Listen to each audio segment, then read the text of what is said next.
August 28 ಚಂದ್ರಗ್ರಹಣ rakhi ಹುಣ್ಣಿಮೆ ಬಂದಿದೆ. ಈ ದಿನ ರಾಖಿ ಯಾವ ಸಮಯದಲ್ಲಿ ಕಟ್ಟಬೇಕು, ಗ್ರಹಣದ ದಿನದಿಂದ ಯಾವ 3 ರಾಶಿಗೆ ರಾಜಯೋಗ ಸಿಗುತ್ತದೆ, ಗಂಡು ಮಕ್ಕಳಿದ್ದವರು ಒಂದು ಮುಷ್ಟಿ ಅನ್ನದಿಂದ ಯಾವ ವಿಶೇಷ ಪರಿಹಾರ ಮಾಡಲೇಬೇಕೆಂದು ಈಗ ತಿಳಿಯೋಣ. ರಾಖಿ ಹುಣ್ಣಿಮೆಯು ಈ ವರ್ಷ ಆಗಸ್ಟ್ 27 ಬೆಳಿಗ್ಗೆ 9:08 ಆರಂಭವಾಗಿ ಆಗಸ್ಟ್ 28 ಬೆಳಿಗ್ಗೆ 9:48 ಮುಕ್ತಾಯವಾಗುತ್ತದೆ. ಸೂರ್ಯೋದಯ ತಿಥಿಯ ಪ್ರಕಾರ ಪ್ರತಿಯೊಬ್ಬರು ರಾಖಿ ಹುಣ್ಣಿಮೆಯನ್ನು ಆಗಸ್ಟ್ 28 ಆಚರಿಸಬೇಕು. ಈ ದಿನ ರಾಖಿ ರಕ್ಷೆ ಕಟ್ಟಲು ಶುಭ ಸಮಯ ಬೆಳಿಗ್ಗೆ 5:47 9:48 ಇರುತ್ತದೆ. ರಾಖಿ ರಕ್ಷೆಯನ್ನು ಭದ್ರಯೋಗ ಸಮಯದಲ್ಲಿ ಕಟ್ಟಬಾರದು. ಆಗಸ್ಟ್ 28ನೇ ತಾರೀಕು ಭದ್ರಯೋಗ ಇರುವುದಿಲ್ಲ. ಈ ಯೋಗವು ಆಗಸ್ಟ್ 27ನೇ ತಾರೀಕು ಮಾತ್ರ ಇರುತ್ತದೆ.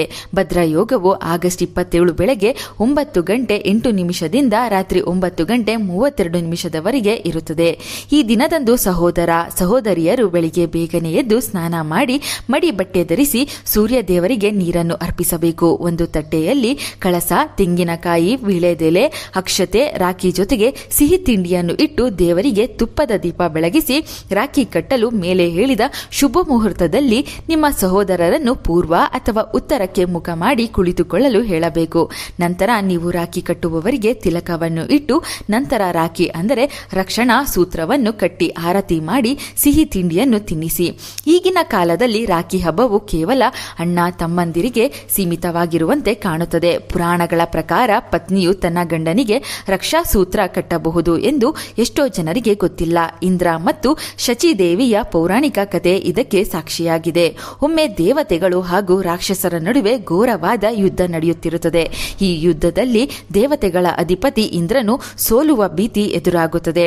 ಆತ ತೀವ್ರ ಸಂಕಷ್ಟಕ್ಕೆ ಸಿಲುಕಿದಾಗ ಆತನ ಪತ್ನಿ ಶಚಿದೇವಿ ಅಂದರೆ ಇಂದ್ರಾಣಿ ತನ್ನ ಪತಿಯ ಪ್ರಾಣ ರಕ್ಷಣೆಗಾಗಿ ಮಹಾವಿಷ್ಣುವನ್ನು ಪ್ರಾರ್ಥಿಸುತ್ತಾಳೆ. ಆಕೆಯ ಭಕ್ತಿಗೆ ಒಲಿದು ವಿಷ್ಣು ದೇವರು ಒಂದು ಪವಿತ್ರವಾದ ಹತ್ತಿಯ ದಾರವನ್ನು ರಕ್ಷಾ ಸೂತ್ರವನ್ನು ನೀಡುತ್ತಾನೆ.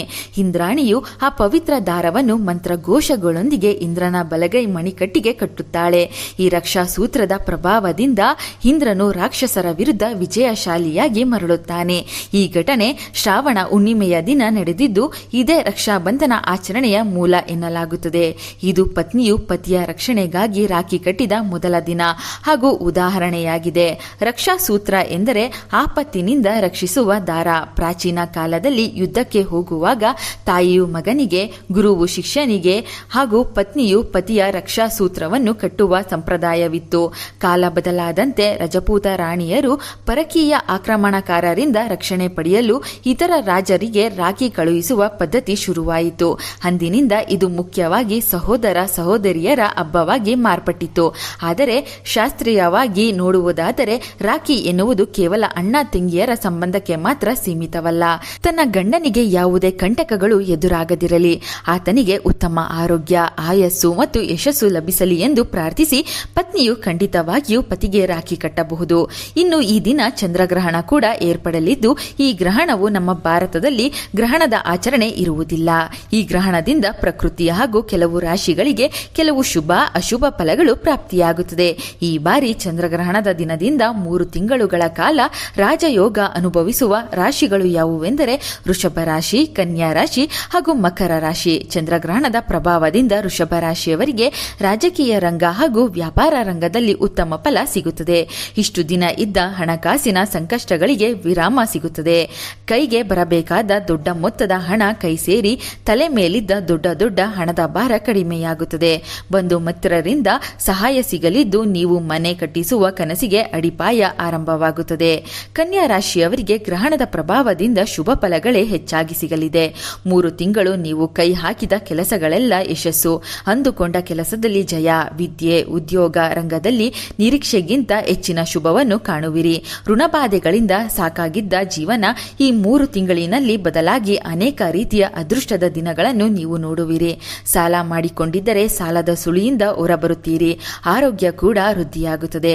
ಮಕರ ರಾಶಿಯವರಿಗೆ ಗ್ರಹಣದ ಪ್ರಭಾವ ಶತ್ರುಗಳ ಸಂಖ್ಯೆ ಕಡಿಮೆಯಾಗುತ್ತದೆ. ಎಲ್ಲಿ ಹೋದರೂ ಬಂದರೂ ಅವರಿವರ ಮಾತಿಗೆ ತಲೆ ಕೆಡಿಸಿಕೊಳ್ಳುತ್ತಿದ್ದ ನಿಮಗೆ ಸ್ವಲ್ಪ ಮಾನಸಿಕ ಶಾಂತಿ ಸಿಗಲಿದೆ. ಎಷ್ಟೋ ವರ್ಷಗಳಿಂದ ಕಾಯುತ್ತಿದ್ದ ನಿಮ್ಮ ಆಸೆಯ ಕೆಲಸ ನಿಮಗೆ ಸಿಗಲಿದೆ. ನೀವು ಇಷ್ಟಪಟ್ಟು ಪ್ರಯತ್ನ ಮಾಡುತ್ತಿದ್ದ ಉದ್ಯೋಗದ ಪ್ರಯತ್ನಗಳು ಯಶಸ್ಸನ್ನು ನೀಡಲಿದೆ. ದೇವರ ಬಲದಿಂದ ಸುತ್ತಮುತ್ತಲಿನ ಜನರ ಸಹಕಾರ ನಿಮ್ಮ ಪರಿಶ್ರಮ ಶ್ರಮ ಎಲ್ಲವೂ ಒಂದುಗೂಡಿ ಅತ್ಯಂತ ಶುಭಯೋಗಗಳನ್ನು ಈ 3 ತಿಂಗಳಿನಲ್ಲಿ ಅನುಭವಿಸುವಿರಿ. ಹಾಗೆಯೇ ಚಂದ್ರಗ್ರಹಣ ದಿನದಂದು ರಾಖಿ ಪೂರ್ಣಿಮೆಯಂದು ಮರೆಯದೆ ಗಂಡು ಮಕ್ಕಳಿರುವ ಮನೆಯಲ್ಲಿ ಈ ಕೆಲಸ ಮಾಡಲೇಬೇಕು. ಅವರಿಗೆ ಒಂದು ಮುಷ್ಟಿ ಅನ್ನ ಬಳಸಿಕೊಂಡು ಈ ರೀತಿ ದೃಷ್ಟಿ ತೆಗೆಯಬೇಕು. ಇದರಿಂದ ಮನೆಯಲ್ಲಿರುವ ಎಲ್ಲಾ ಗಂಡು ಮಕ್ಕಳ ಅಭಿವೃದ್ಧಿ ಆಗುತ್ತದೆ. ಜನರ ಕೆಟ್ಟ ದೃಷ್ಟಿ ಅವರ ಮೇಲೆ ಬೀಳೋದಿಲ್ಲ. ಗಂಡು ಮಕ್ಕಳಿರುವ ಪೋಷಕರು ಈ ದೃಷ್ಟಿ ತೆಗೆಯಬಹುದು. ಮನೆಯಲ್ಲಿ ತಂದೆ ತಾಯಿ ಇಲ್ಲ, ದೂರದ ಊರಿನಲ್ಲಿದ್ದಾರೆ ಎಂದರೆ ಪತ್ನಿ ಕೂಡ ತನ್ನ ಪತಿಗೆ ಈ ದೃಷ್ಟಿ ತೆಗೆಯಬಹುದು. ಒಂದು ಮುಷ್ಟಿ ಬಿಳಿ ಅನ್ನ ತೆಗೆದುಕೊಂಡು ಅನ್ನಕ್ಕೆ ಕುಂಕುಮ ಬೆರೆಸಿ ಒಂದು ಗಾಜಿನ ಲೋಟಕ್ಕೆ ಹಾಕಿಕೊಳ್ಳಬೇಕು. ಆ ನಂತರ ಸ್ವಲ್ಪ ಕಲ್ಲುಪ್ಪು ಹಾಗೂ ಸಾಸಿವೆಯನ್ನು ಆ ಲೋಟಕ್ಕೆ ಹಾಕಿ ಅರ್ಧ ಲೋಟ ತುಂಬುವಷ್ಟು ನೀರನ್ನು ಹಾಕಿಕೊಳ್ಳಿ. ಆ ನಂತರ ಮನೆ ಯಜಮಾನ ಅಥವಾ ಮನೆಯಲ್ಲಿರುವ ಚಿಕ್ಕ ಗಂಡು ಮಕ್ಕಳು, ಪುರುಷರು ಯಾರೇ ಇದ್ದರೂ ಅವರನ್ನು ಉತ್ತರ ದಿಕ್ಕಿಗೆ ನೋಡುವಂತೆ ಕೂರಿಸಿ ಎಲ್ಲ ಪದಾರ್ಥಗಳನ್ನು ಹಾಕಿದ ಗಾಜಿನ ಲೋಟವನ್ನು ಅವರ ತಲೆಯ ಸುತ್ತ ಬಲಭಾಗದಿಂದ 3 ಬಾರಿ, ಎಡಭಾಗದಿಂದ 3 ಬಾರಿ ಸುತ್ತಿ ಅವರಿಗಿರುವ ಅಡೆತಡೆ, ದೃಷ್ಟಿದೋಷ, ಅನಾರೋಗ್ಯ ಸಮಸ್ಯೆ, ಕಠಿಣ ಕಂಟಕಗಳು ಕಳೆದು ಹೋಗಲಿ ಎಂದು ದೃಷ್ಟಿ ತೆಗೆಯಿರಿ. ಆ ನಂತರ ಅವರನ್ನು ಸ್ನಾನಕ್ಕೆ ಕಳುಹಿಸಿ ಗಾಜಿನ ಲೋಟದಲ್ಲಿದ್ದ ಪದಾರ್ಥಗಳನ್ನು ಯಾರು ತುಳಿಯದ ಜಾಗದಲ್ಲಿ ಚೆಲ್ಲಿ ಮನೆಗೆ ಕೈ ಕಾಲು ತೊಳೆದುಕೊಂಡು ಮನೆ ಒಳಗೆ ಬನ್ನಿ. ರಾಖಿ ಹುಣ್ಣಿಮೆ ದಿನ ಗಂಡು ಮಕ್ಕಳಿರುವವರು ಈ ಕೆಲಸ ಮಾಡಿದರೆ ಅವರ ಕೆಲಸದಲ್ಲಿ ಯಶಸ್ಸು ಸಿಗುತ್ತದೆ. ಅವರು ಬಯಸಿದ ಉದ್ಯೋಗ, ವಿದ್ಯೆ, ವ್ಯಾಪಾರ ರಂಗದಲ್ಲಿ ಅತಿ ದೊಡ್ಡ ಮಟ್ಟದ ಜಯವನ್ನು ಅವರು ಸಾಧಿಸುತ್ತಾರೆ. ಪದೇ ಪದೇ ಅನಾರೋಗ್ಯ ಸಮಸ್ಯೆ ನೋಡುವ ಮಕ್ಕಳಿಗಂತೂ ಈ ದೃಷ್ಟಿ ತೆಗೆಯುವ ವಿಧಾನ ಚೆನ್ನಾಗಿ ಕೆಲಸ ಮಾಡುತ್ತದೆ. ವಾಹನ ಅಪಘಾತಗಳು, ಕಂಟಕಗಳು ಇದರಿಂದ ಕಳೆದು ಸದಾ ರಕ್ಷಾ ಕವಚದಂತೆ ಕೆಲಸ ಮಾಡುತ್ತದೆ. ಈ ಕೆಲಸವನ್ನು ನೀವು ಆಗಸ್ಟ್ 28 ಬೆಳಿಗ್ಗೆ ರಾಖಿ ಕಟ್ಟುವ ಮುನ್ನವೇ ಮಾಡಬೇಕು. ರಾಖಿ ಹುಣ್ಣಿಮೆಯ ಈ ವಿಡಿಯೋಗೆ ಒಂದು ಲೈಕ್ ಕೊಟ್ಟು ಎಲ್ಲರಿಗೂ ಶೇರ್ ಮಾಡಿ. ನಮ್ಮ ಚಂದನಾಲೋಕ ಯೂಟ್ಯೂಬ್ ಹಾಗೂ ಫೇಸ್ಬುಕ್ ಪೇಜನ್ನು ಫಾಲೋ ಮಾಡಿ. Thank you.